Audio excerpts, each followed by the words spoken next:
G'day grass cutters. I'm fired up today. I've got caffeine coursing through my veins. It's been a good day too. Plenty of mows, sun shining, and it's starting to heat up for spring. I wanted to have a chat about,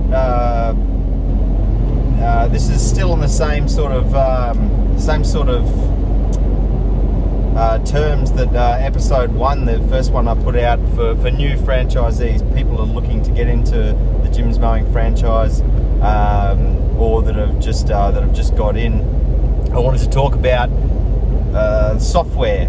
So, you know, your scheduling, invoicing software, and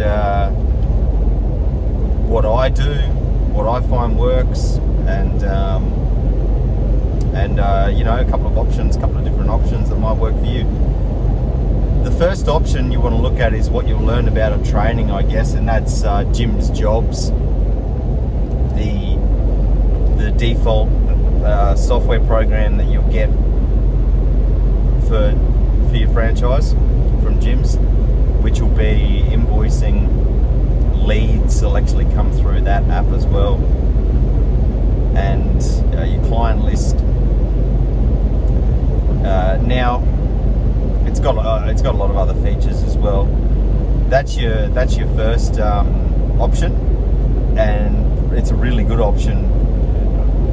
You know, besides the fact that it's free, well, it's built into your fees, but it's all in one.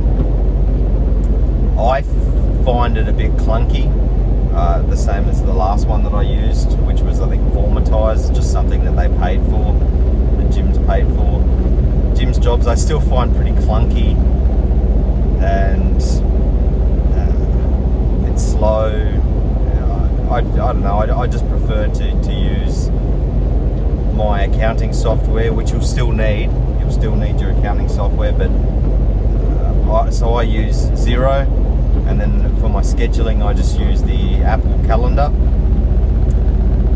which is great. You can put repeating services on there. You know, you can color coordinate things. Like I've got green for jobs that are acquired and that I'm doing, and I've got like a little pink box will pop up when I've got quotes and things like that. So that's great because you can do, like I said, recurring services. You can have a daily view, a weekly view, monthly view, whichever one you want. And then I just use my email app on my phone as well, just the mail app, which you can hook up your Jim's email address to. And I run my whole business like that through the phone. The only time I've had to jump on a desktop or something is to put new codes in my Xero software and things like that, things that you can't do on the app. You've got that option, or you've got the option where you can pay for software as well, which gives you a lot more options. Something like Jobber, Jobber. It's on the rise at the moment in popularity.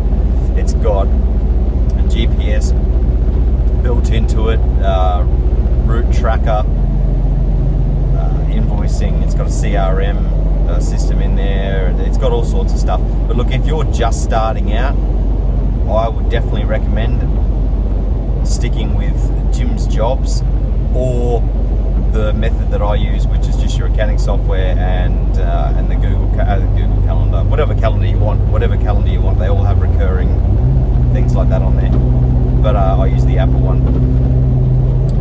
When you start getting, I believe if you start getting more employees and you're running like a business where you're selling products and you've got a number of different vehicles on the roads and things like that, you could probably use something like Jobber, but you're paying for something you don't need. And you've probably seen, if you're watching this, you probably follow a handful of lawn care YouTubers and Instagram pages and stuff like that, and anyone that's got a decent following out there be an ambassador for Jobber. Don't get sucked into it straight away unless you can afford it. Just stick to the cheap, stick to the available, and you'll be sweet. You know, if 9 out of 10 nutritionists recommend the kids eat weetbix, what does that one nutritionist know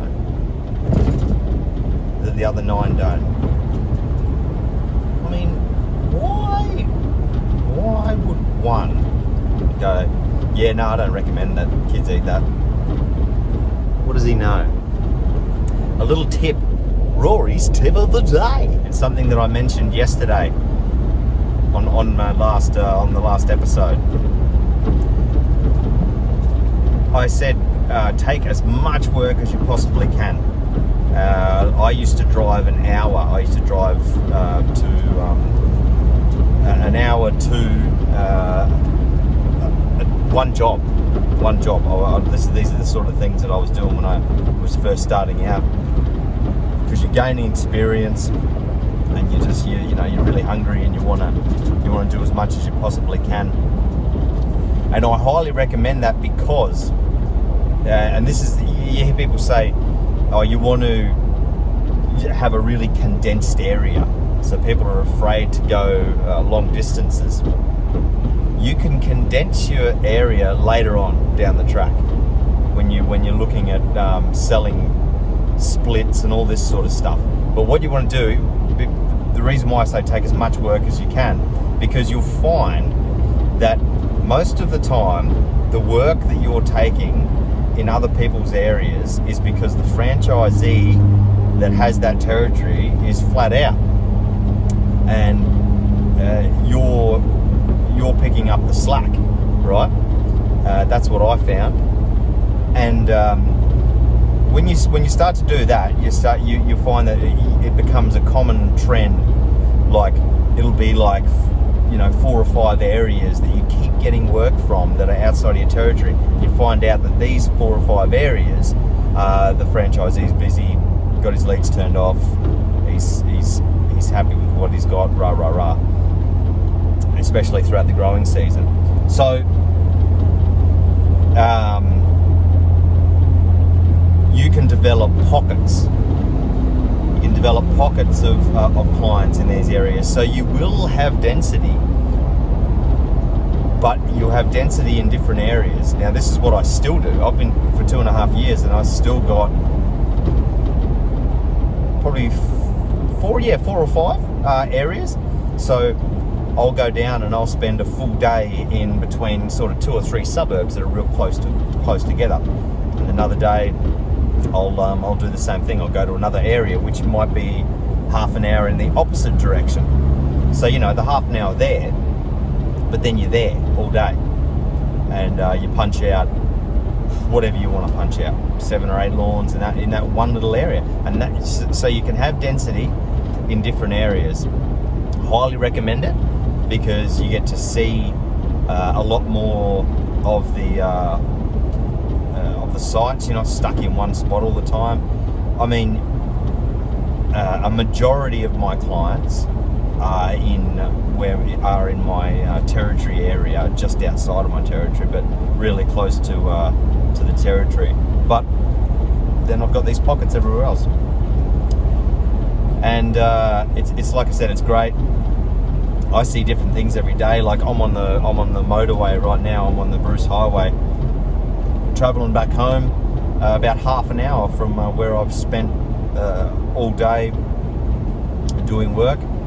And tomorrow I'll be heading 20 minutes in the opposite direction, and I'll spend all day there. And I recommend this.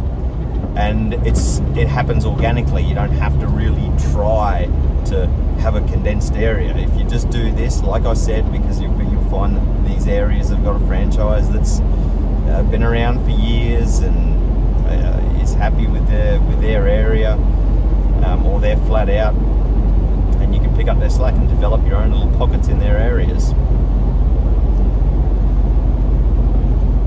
I've been listening to the Joe Rogan podcast a lot. over the last like 6 months or so. And you know what? He's got me convinced that aliens aren't actually aliens.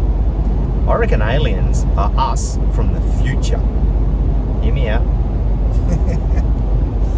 The reason why they've got big heads, why they're always like, you know, described as having big heads, big eyes, and little tiny mouths, and no nose and stuff, is because it's us from the future.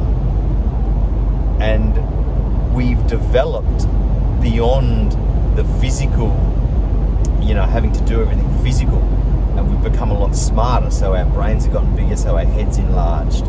We eat nothing but processed garbage food, so you know our mouths have shrunk down because we just suck on a sludge with all the proteins and vitamins that we need in the future, Matrix style, or just have like a little pill. And we've lost our sense of smell because of all the pollution, so our nose is gone. And we've got these little tiny skinny bodies because we don't do anything anymore. That's what I reckon.